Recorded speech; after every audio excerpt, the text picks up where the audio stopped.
अहमद। 12 बजे की हेडलाइंस में खुश आमदीद। हेडलाइंस का आगाज करते हैं। वज़ीर-ए-आज़म इमरान खान ने कहा, मैं कौमी असम्बली में रहूं या ना रहूं, अपोजिशन को नहीं छोड़ूंगा। अवाम को अपोजिशन के खिलाफ बाहर निकालूंगा और अपने ऑपरेशन करता रहूंगा। बिलावल भुट्टो ने कहा है कि हुकूमत के खिलाफ जो भी हथियार इस्तेमाल करने पड़े वो करेंगे, चाहे इसमें लोटा ही इस्तेमाल क्यों ना करना पड़े, पीछे नहीं हटेंगे। इमरान खान को घर भेज कर ही रहेंगे। वज़ीर-ए-आज़म इमरान खान ने कल एतमाद का वोट लेने का ऐलान कर दिया। शेख खुर्शीद ने कहा है, वज़ीर-ए-आज़म इमरान खान अगर एतमाद का वोट ना ले सके तो काबीना फारिग हो जाएगी, इन्हें काबीना से जाना होगा। हमें उम्मीद है कि अपोजिशन पंजाब का दौरा करेगी लॉन्ग मार्च से पहले, परवेज़ इलाही उस्मान गुलजार के साथ खड़े होंगे।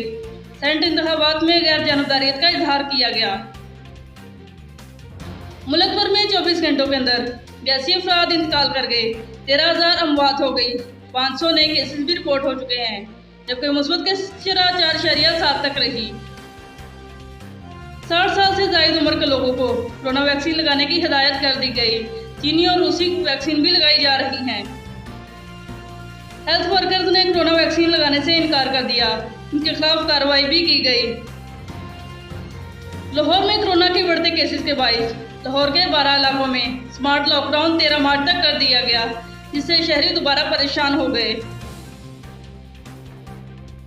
मरियम नवाज ने मीडिया से खिताब किया। उन्होंने कहा कि एतमाद का वोट देना है या नहीं देना, इस बात का हफ्ते को फैसला होगा, हफ्ते को फैसला किया जाएगा।